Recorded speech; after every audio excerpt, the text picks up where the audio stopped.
नमस्कार मित्रों, मैं मधु बुत्रा एक पहल से फिर हाजिर हुई हूँ नए विषय के साथ। जीने की चाह, जीने की राह। चाह हमारे अंदर स्वयं उत्पन्न होती है और जीने का हौसला बढ़ाती है। राह हमारे माता पिता, गुरु, मित्र, रिश्तेदार हमें राह दिखाते हैं।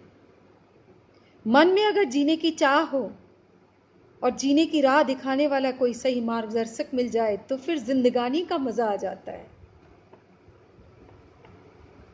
बुद्ध कहते हैं कि जैसा हम सोचते हैं वैसा ही होता है। तो अगर हम सकारात्मक रवैये को अपनाएं तो निश्चित तौर पर हम अगले पड़ाव पर जब जाएंगे तो हमारे जीने की चाह बढ़ी हुई होगी। अत्यधिक भूख कुछ पाने की जीवन को बोझ बना देती है और जब जिंदगी में हमें कुछ नहीं मिलता तो हम निराश होने लगते हैं, हार मानने लगते हैं। और आजकल तो छोटी छोटी बातों में हम हार मानने लग गए हैं। हमारी चाह ना खत्म हो जाती है, जीवन एक बोझ बन जाता है। एग्जाम में थोड़े मार्क्स कम आ गए, हमारे लिए जिंदगी एक चाह नहीं खत्म हो गई। किसी के घर बेटी पैदा हो गई, पुत्र की चाह थी, बेटे की चाह थी, निराश हो गया, कहता है जिंदगी बेकार हो गई। पति पत्नी में थोड़ा सा झगड़ा हुआ, अरे प्रेम है तो झगड़ा तो होगा ही, थोड़ा सा झगड़ा हुआ, आपसी जीवन बोझ बन गया। कैरियर में थोड़ी सी अड़चन आई, थोड़ी कभी कभी ज्यादा भी हो सकती है, अड़चन आई, नौकरी छूट गई, आपके लिए जिंदगी बोझ हो गई। इन सब से ऊपर भी जिंदगी है। जहां चाह है वहां राह है।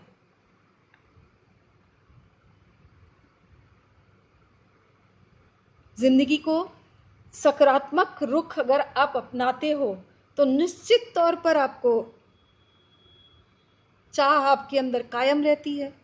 अभी कोरोना काल में हमने देखा कि ऐसे ऐसे दृष्टांत हमारे सामने आए हैं जिन्होंने अपने जीने की चाह का जज्बा इतना मजबूत किया,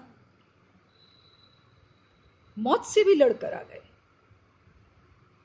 और इसी काल में डॉक्टर्स, नर्स जिन्होंने हमें जीने की राह दिखाई। तो कोरोना की इस काल ने हमें बहुत कुछ समझाया है, बहुत कुछ सिखाया है। जीने का बहुत सारे विविध रंग हमारे सामने उसने प्रस्तुत किए हैं। मैंने एक रचना लिखी है, पढ़कर सुनाती हूं। ये एक छोटा सा वाक्य है जो मेरे साथ हुआ है, जिसे मैंने रचना के माध्यम से आपके सामने प्रस्तुत किया है।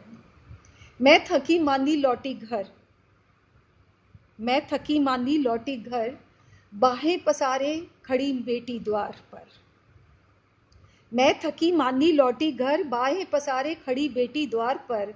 दौड़ कर गई रसोई घर, लेकर आई एक गिलास पानी। जल में बड़ी शक्ति होती है। आप बहुत थके आ रहे हो, कभी अच्छा नहीं लग रहा है, बहुत गुस्सा आ रहा है, जीवन बहुत कठिन सा महसूस हो रहा है, एक गिलास पानी पीजिए, आपको सब कुछ अच्छा लगने लगेगा। इतनी पानी में ताकत है, इतनी जल में शक्ति है। बाहें पसारे खड़ी बेटी द्वार पर, दौड़ कर गई रसोई घर, लेकर आई एक गिलास पानी, पिलाया और कहा तुम थकी हो मेरी माँ। उसने सही पहचाना। थोड़ी देर बैठो मेरे पास। मैं उसके पास बैठ गई। थोड़ी देर बैठो मेरे पास, बताओ दफ्तर में क्या हुआ खास।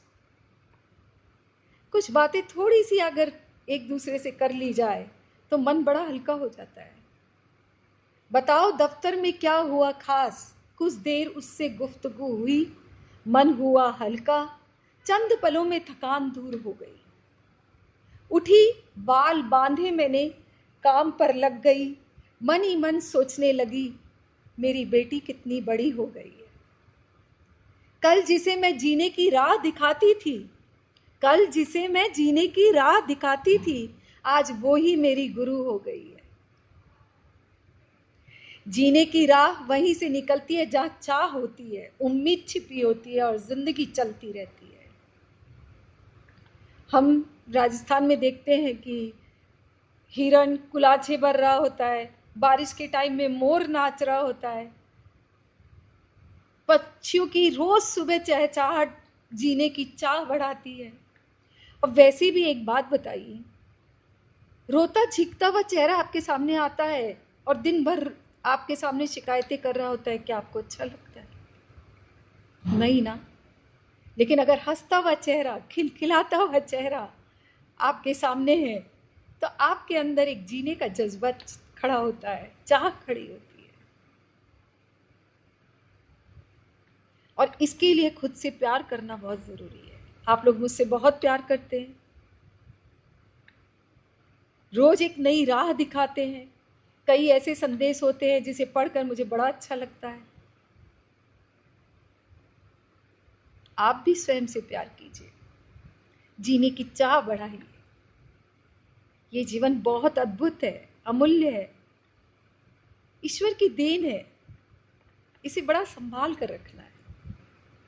इसी विश्वास के साथ, इसी आत्मविश्वास के साथ जीने की चाह और जीने की राह मन में सजोए हुए और एक मार्गदर्शन करते हुए आपसे मधु बुत्रा विदा लेती है। धन्यवाद।